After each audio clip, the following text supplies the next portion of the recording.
हाय, अस्सलाम वालेकुम, good afternoon, नमस्कार, सत श्री अकाल। मथुरा की नगरी के राधे राधे।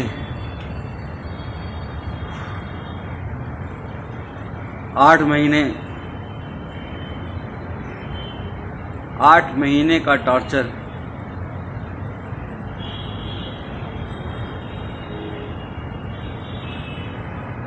तो सबसे पहले आप सब लोगों का 138 करोड़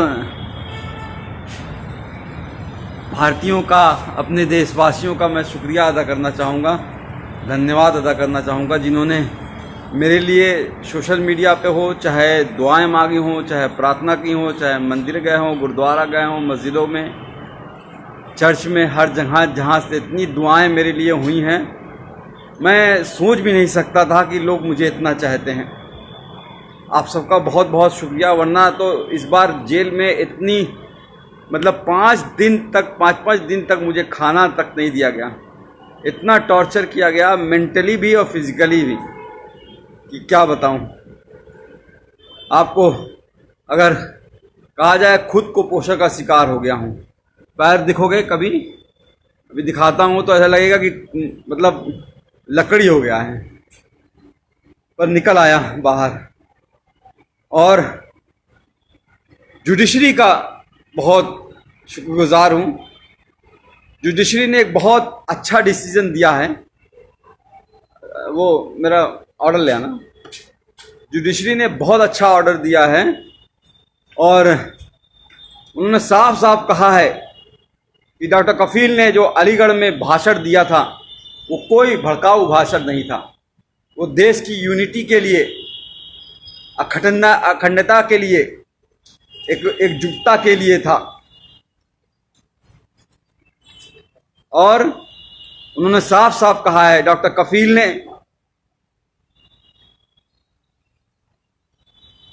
हेल्थ पे बात की है, एम्प्लॉयमेंट पे बात की है, एजुकेशन पे बात की है, रोटी कपड़ा मकान पे बात की है। हाँ, ज़रूर NTCA के खिलाफ बोला है, NRC के खिलाफ बोला है, पर यह भी कहा है कि जो भी प्रोटेस्ट हो, गांधी जी के अहिंसा के, सद्भावना के साथ होना चाहिए। कोई हिंसा नहीं होनी चाहिए। सबसे मिलकर, भाईचारे के साथ मिलकर सबको साथ आना चाहिए।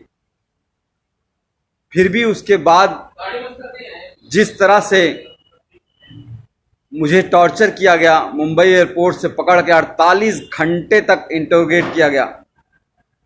STF की टीम ने ऐसे ऐसे सवाल पूछे, अरे आपने तो कोई पाउडर बना लिया है जिससे करोड़ों इंडियन मर जाएंगे। मैंने कहा भैया, मैं डॉक्टर हूँ बच्चों का, मैं कहाँ से पाउडर बना लूँगा। कोरोना की बात कर रहे हैं क्या? तो आप चाइना से पूछिए। आप सरकार गिरा रहना चाहते हैं, हमारे पास फ़ोन रिकॉर्डिंग, हमने कहा लाइए सुना दीजिए, एक भी सबूत आपके पास हो तो। मैं कोई पॉलिटिशियन तो हूँ नहीं। आप जापान गए थे, मैंने कहा हाँ, पाकिस्तान क्यों नहीं बोल दिया? अरे जापान कैसे, इंडिया से बाहर कैसे जा सकता हूं जब पासपोर्ट मेरा जुडिशरी के पास जमा है। तो एक तरह से बहुत टॉर्चर किया। फिर जेल में रह के, जेल में ऐसी जहां रखा जहां पे 150 कैदी थे। वो 9 महीने का बीआरडी ऑक्सीजन ट्रेजेडी के बाद जो 9 महीने का दर्द था, उसको उससे ज्यादा, उससे कई गुना, हजारों गुना ज्यादा पतली पानी की तरह दाल, कच्ची रोटियां, वही सुबह शाम खाना है। जीना था। उम्मीद थी कि आप लोगों से दोबारा मिल सकूंगा, मुखातिब हो सकूंगा, आप लोगों से बात कर सकूंगा, और आप सबकी दुआएं काम आई। आज आपके साथ हूं फिर से दोबारा।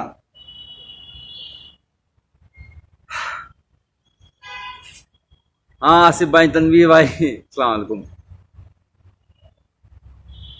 मथुरा की नगरी, कृष्ण जी की पवित्र नगरी में रह के बहुत कुछ सीखा कि किस तरह से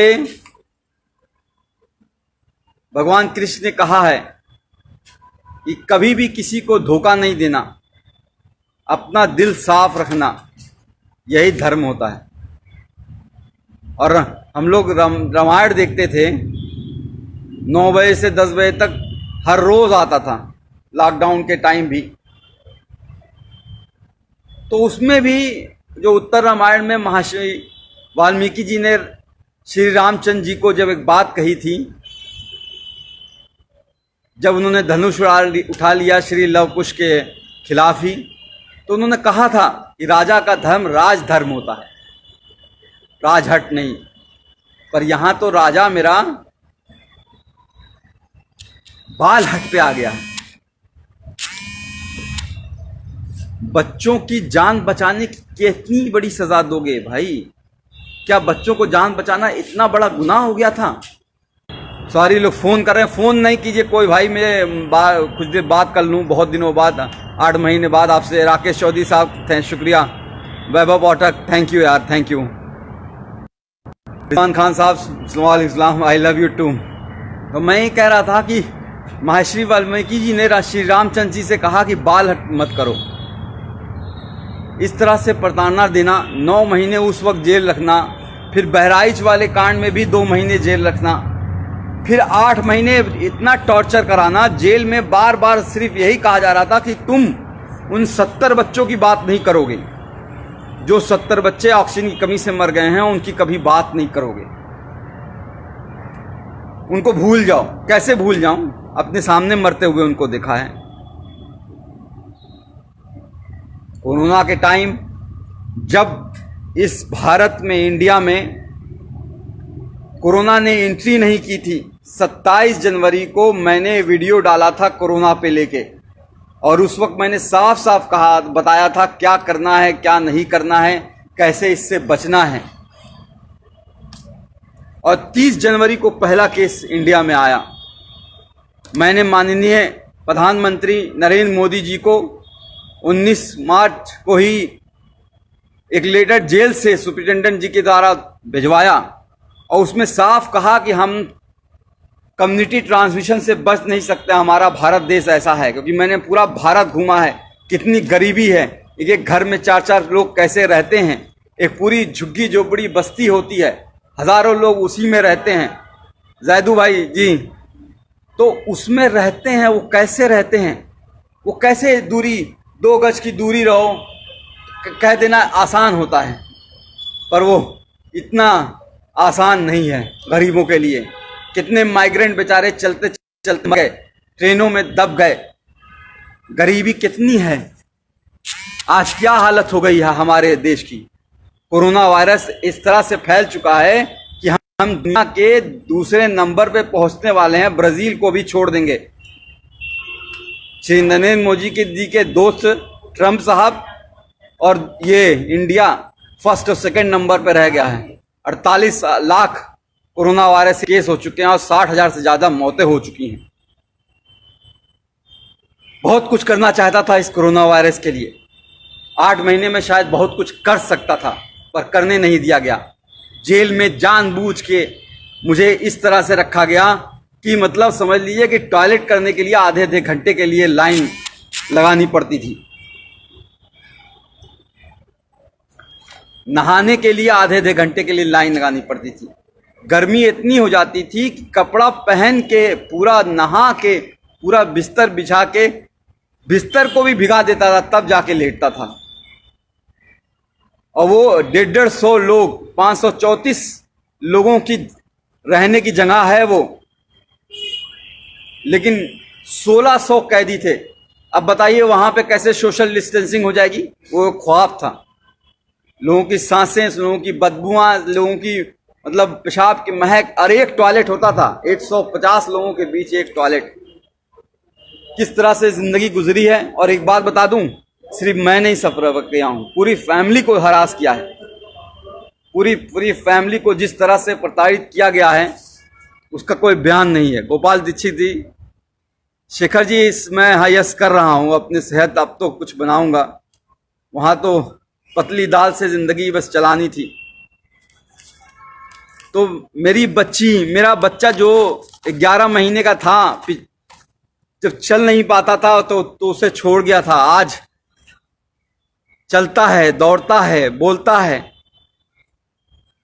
पिछली बार भी जब बीआरडी में 70 बच्चे मरे थे और उस वक्त भी बिना बात के झूठ केस में फंसा के जेल भेज दिया गया।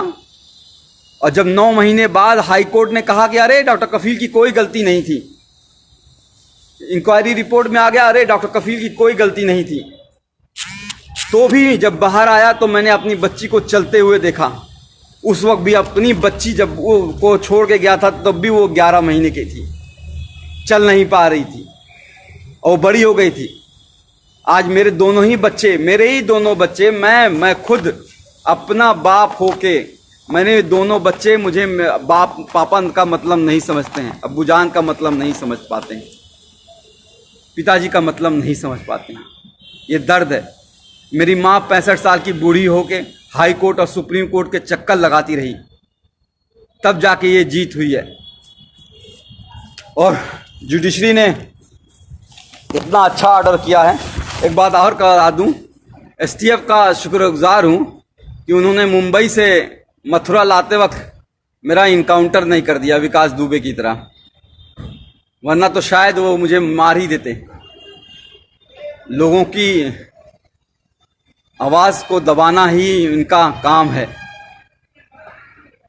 बहरहाल ऑर्डर आपको पढ़ के सुनाना चाहूँगा। इतना अच्छा ऑर्डर गोविंद माथुर साहब ने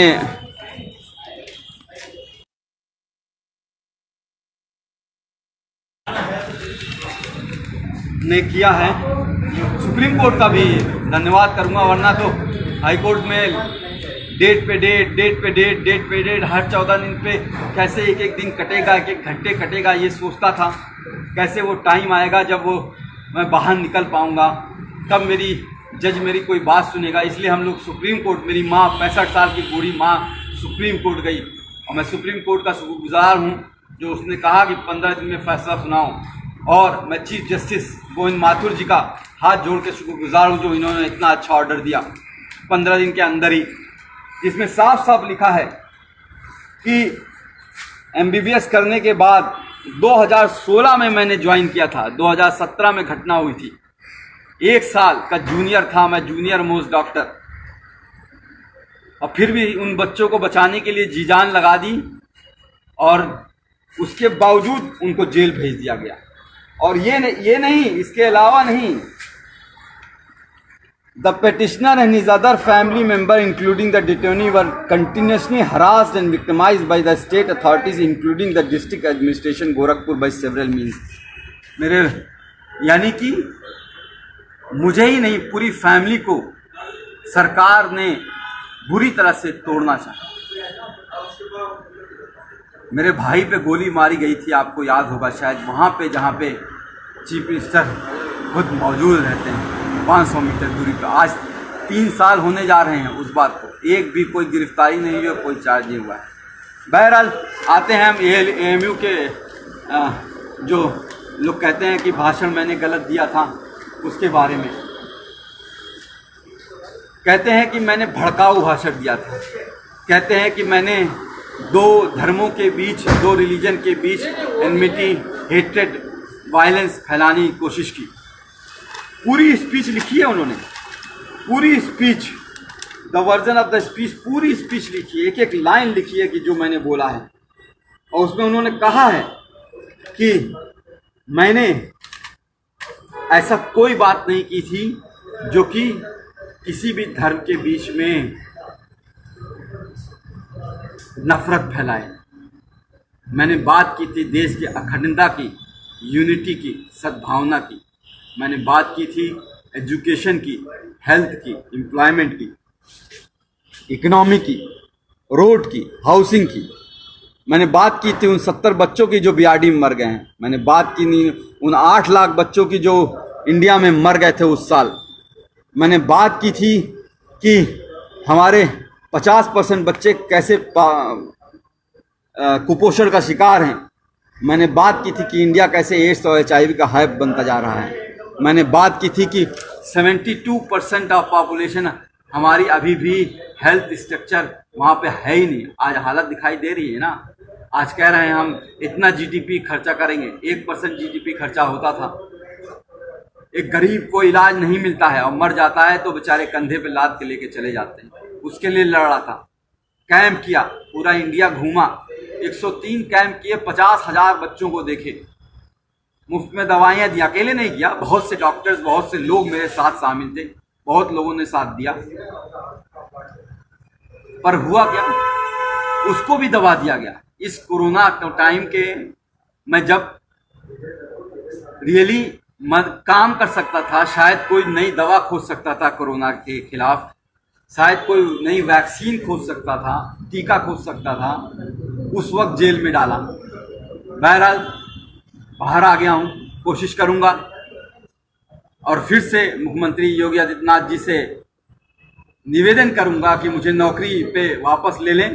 3 साल से सस्पेंड किए हुए हैं। कैसे ज़िंदगी चल रही है, कैसे फाइनेंशियल कंडीशन है, आपको बता नहीं सकता। सुप्रीम कोर्ट और हाई कोर्ट की फीस कैसे भरी गई है, बता नहीं सकता।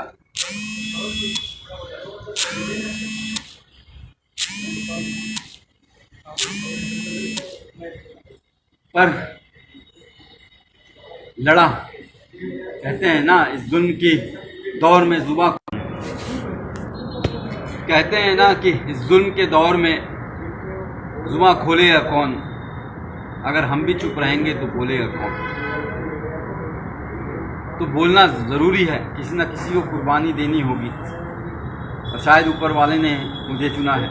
बहरहाल बाहर आ गया हूँ, कोशिश करूँगा कि सबसे पहले बिहार, असम, केरल, कर्नाटका, तमिलनाडु, जहाँ पे बाढ़ आई हुई है, बाढ़ से तो एक बहुत बड़ा नुकसान होता है। घर डूब जाते हैं, घर टूट जाते हैं, लोग बिखर जाते हैं। लेकिन सबसे ज़्यादा नुकसान तब होता है जब बाढ़ का पानी चला जाता है। पिछली बार हम लोग केरल और असम और बिहार में हम लोगों ने बहुत काम किया था और इस बार भी काम करना चाहूँगा, क्योंकि बाढ़ का पानी बीतने के बाद बहुत सी बीमारियां आती हैं, महामारी आती है। Chikungunya, malaria, dengue, Kalra, skin disease, चमड़ी की बीमारियां, आँखों की बीमारियां, कान बहना बहुत होता है।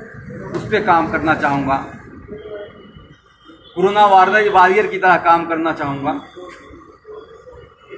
कोशिश करूँगा, अगर योगी जी की कृपा होगी, नौकरी अगर वापस मिल गई तो किसी हॉस्पिटल से अटैच होकर रिसर्च करूँ और कोशिश करूँ कि कोई नई दवा ईजाद हो पाए जिससे हमारा देश की और किसी की मौत ना हो। बढ़ता जा रहा, हर रोज़ 1000 लोग मर रहे हैं। एक का भी मरना बहुत खतरनाक बात है। जिसके घर में, परिवार में एक मौत होती है वही वो जानता है, एक भी मौत होती है। और यहाँ तो सब 60-65 हज़ार लोग मर चुके हैं। उस पर काम करना चाहूँगा। और अगर वैक्सीन के लिए कहेंगे कि मैं गिनी पिग बन जाऊं, मेरे ऊपर रिसर्च हो जाए, मैं खुद टीका लगवा लूँगा, अपने आप को वॉलंटियर करूँगा मैं। ये मेरी नई योजना है। अभी कुछ दिन अपने बच्चों के साथ रहना चाहता हूँ, अभी तक मिल नहीं पाया हूँ।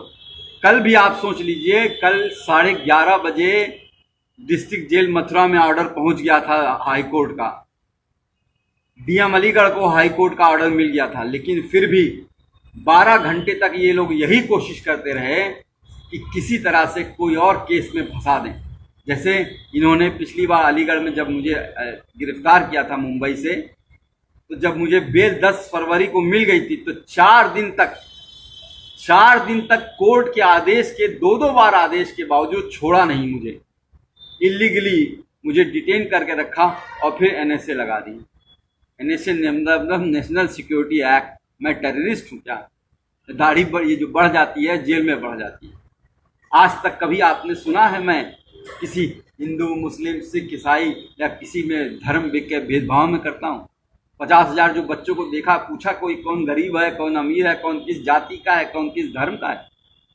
उस पर इल्ज़ाम लगाओगे? इल्ज़ाम वो लगाते हैं जिनका खुद का दिमाग गंदा होता है, जो भरा होता है गंदगी से, वो दिमाग वो लगाते हैं।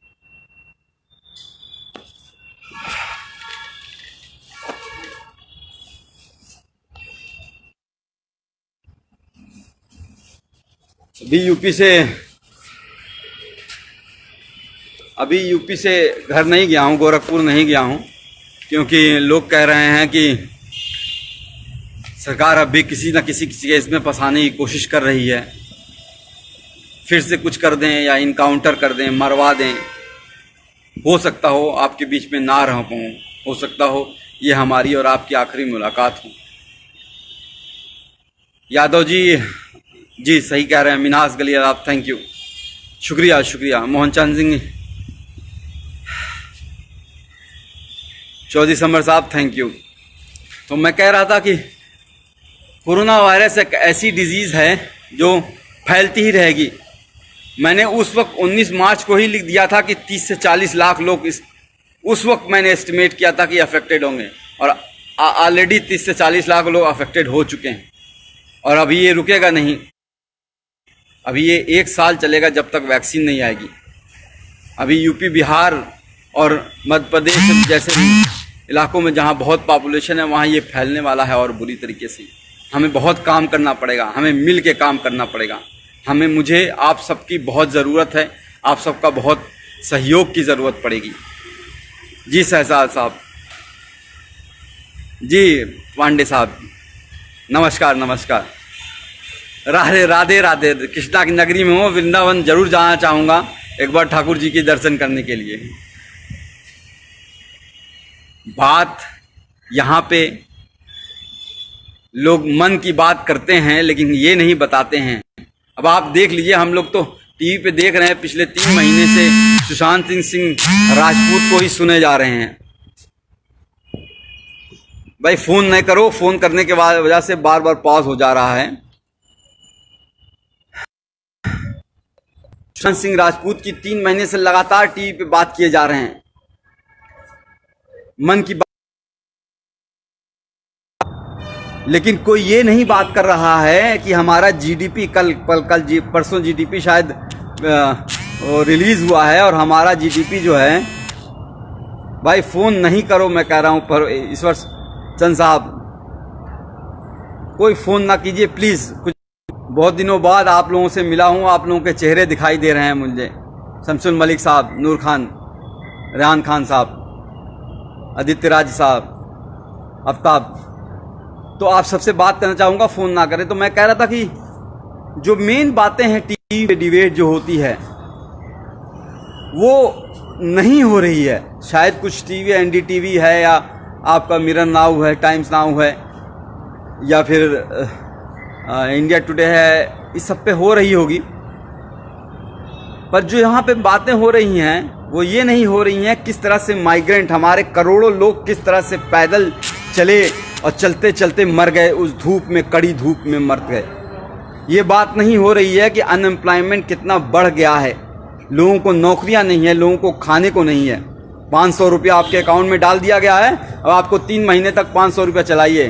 5 किलो चावल दे दिया गया है, आप पूरी 8 लोगों की फैमिली है, खाते रहिए 3-6 महीने तक।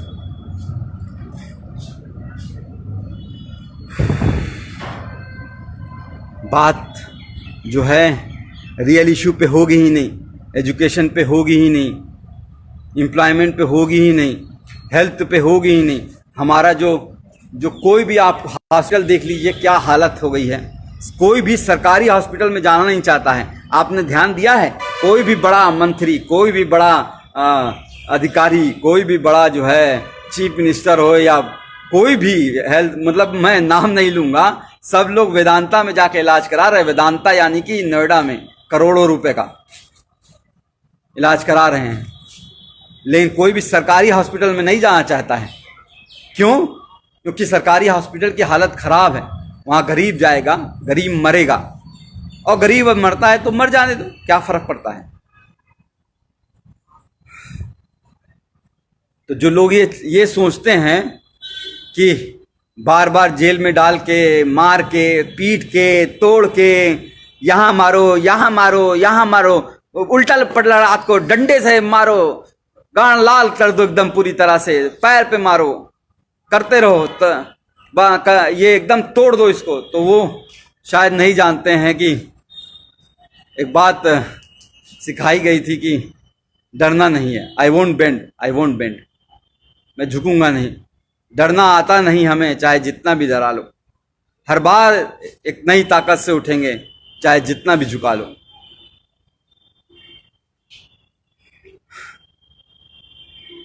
कहते हैं ना कि लोग हमें दुश्मने जान कहते हैं। अरे हम इस मुल्क की मिट्टी को भी अपनी माँ कहते हैं। उसको तुम जो है उस पे एनएसए लगा देते हो हैं? कोर्ट ने कहा है कि जो कुछ है यह अवैध एनएसए लगा है, सारा अवैध लगा है। देखो कि क्या हालत बनाई है। भट्टी साहब आप बोल रहे हो तो देखो क्या हालत बना दी है। मैं कुपोषण के लिए वो कर रहा था, ये देखो ये टांगे हैं मेरी, ये हाथ है। खाना जो है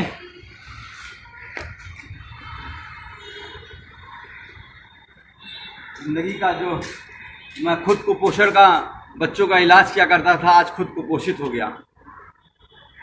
घर वालों को किस तरह से परेशान किया गया है वो बता नहीं सकता। पर आप लोग जो 138 करोड़ देशवासी हैं मेरे, उन सबका साथ मैं कभी भूलूंगा नहीं।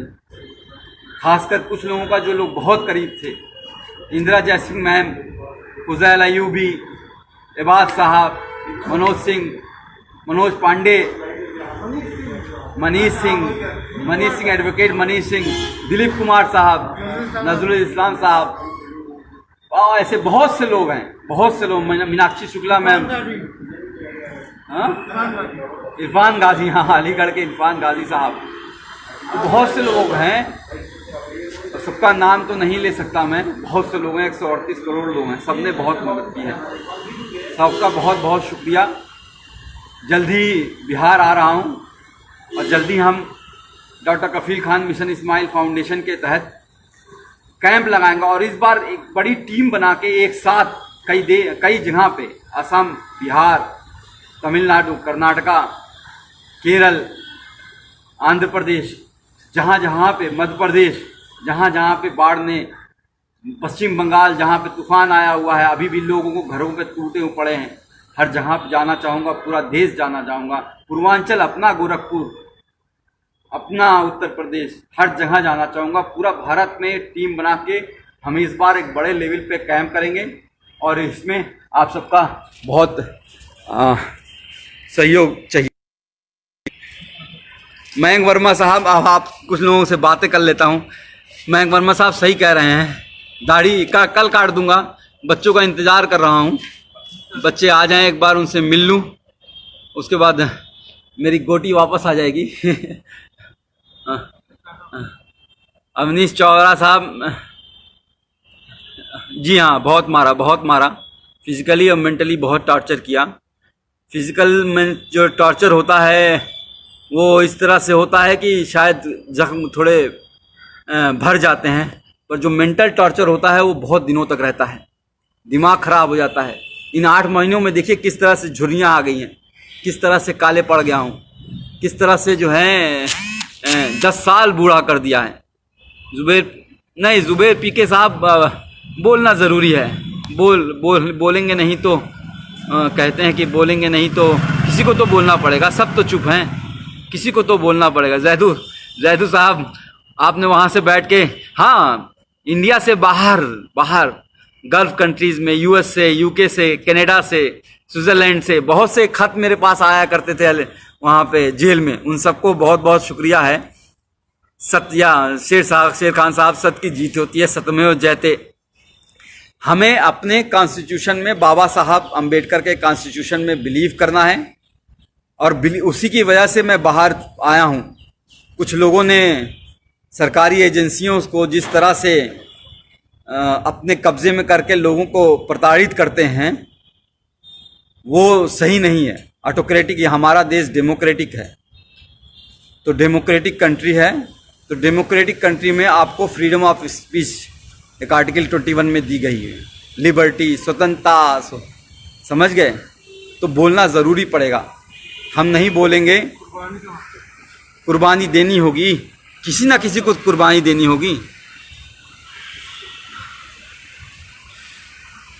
तुर्तमस शिरोम कुमार साहब, यस थैंक यू।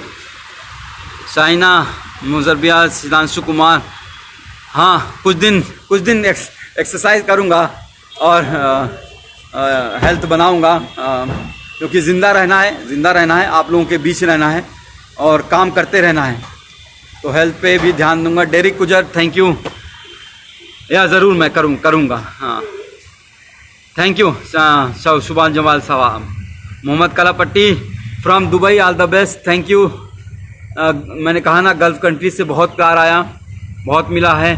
केरल के लोगों ने बहुत सहयोग किया हुआ है, पूरा साउथ ने, पूरा नॉर्थ ने, पूरा सेंट्रल ने, बिहार के लोगों ने जिस तरह से आंदोलन चलाया, पश्चिम बंगाल में जिस तरह से आंदोलन चला, असम में जिस तरह से आंदोलन चला, अब अभी हमारे कई भाई अभी बहुत जेल में हैं, उनके लिए हमें आवाज़ उठानी पड़ेगी।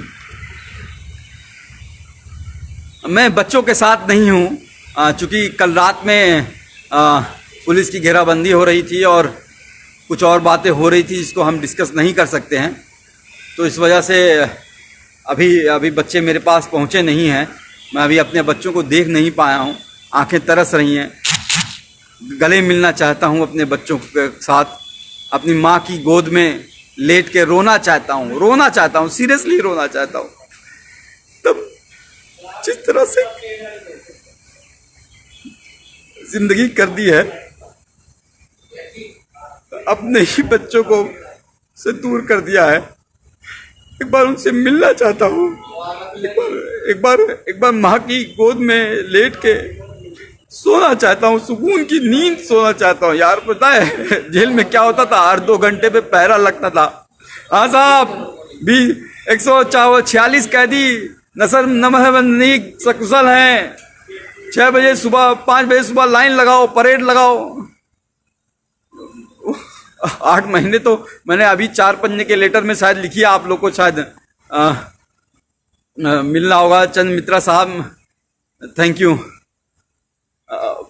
मुदस्सी साहब, बुशरा, दीपक जादव, अमजद, पंडित जी, तैयब खान, रोहित, शुभम, जयप्रकाश चाचा, ब्रिजेश सिंह की बड़ी याद आई जो गोरखपुर में थे, योगेश सिंह जी, सब आप लोग का, सब लोग का बहुत बहुत धन्यवाद है। कुछ और पूछना चाहेंगे कि फिर मिलेंगे? बहुत बहुत शुक्रिया आप सबका। आजम खां, आपको भी फूल, गुलाब का फूल। आप एक बात लास्ट में बस यही कहना चाहूँगा कि आप सबकी वजह से ही, आप सबकी, मेरी फैमिली तो दौड़ी, मेरी माँ, बूढ़ी माँ, लोअर कोर्ट से लेके, मतलब अलीगढ़ कोर्ट से लेके इलाहाबाद कोर्ट और फिर दिल्ली, इस कोरोना वायरस के टाइम में 65 साल की उम्र में घूम रही थी, एक वकील के पास से दूसरे वकील के पास, पैर पकड़ के रो रही थी कि किस तरह से मैं बाहर आ जाऊं। तो उनका तो है ही योगदान, भाई बहनों का तो योगदान है ही, आप सबका ही बहुत बहुत योगदान है। आप सबके बिना शायद, जो ट्विटर में मैंने सुना 12 लाख लोग एक बात हो गए। ट्विटर अकाउंट मेरा बैन किया हुआ है, डॉक्टर DRKFEL खान करके है, उसको बैन किया हुआ, उसके लिए आवाज़ आपको उठानी पड़ेगी। ट्विटर अकाउंट क्यों बैन किया है, ऐसा क्या कर दिया था? अब तो हाई कोर्ट का ऑर्डर आ गया जिसमें बार साफ साफ कहा गया है कि जी सन्नी प्रजाति कि ये इलीगल था। Justice prevail, yes. Amit Sohail साहब, मोहम्मद गयूर कहिशी, दिनेश कुमार यादव जी, कुछ दिन अपने परिवार के साथ रहिएगा, मीडिया से दूर रहूँगा। जी जी जी जी जी जरूर ज़रूर। राकेश चौधरी साहब thank you, Adil thank you, आप सबका बहुत बहुत शुक्रिया। बस अपनी फैमिली का इंतज़ार कर रहा हूँ, शायद कुछ घंटों में उनसे मिलूँगा और कुछ दिनों में ही आपके सामने नए जोश के साथ फिर से सामने आऊँगा आपके साथ।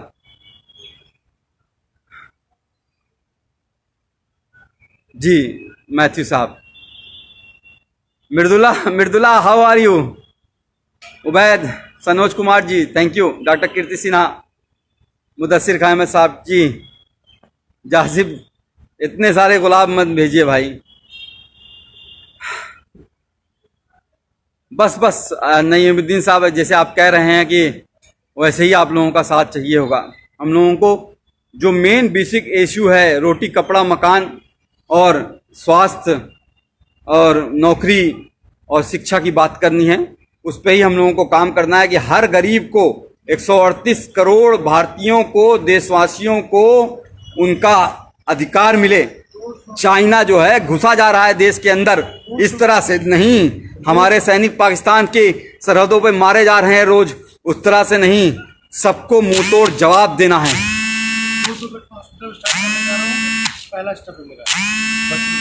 पिछली बार मैंने जो है इंकेफ्लाइटिस बेड का एक हॉस्पिटल, 500 बेड का इंकेफ्लाइटिस बेड का स्टार्ट करने वाला था उस वक्त डॉक्टर कफील खान मिशन इस्माइल फाउंडेशन के हिसाब, उससे फिर से कोशिश करूंगा स्टार्ट करूं।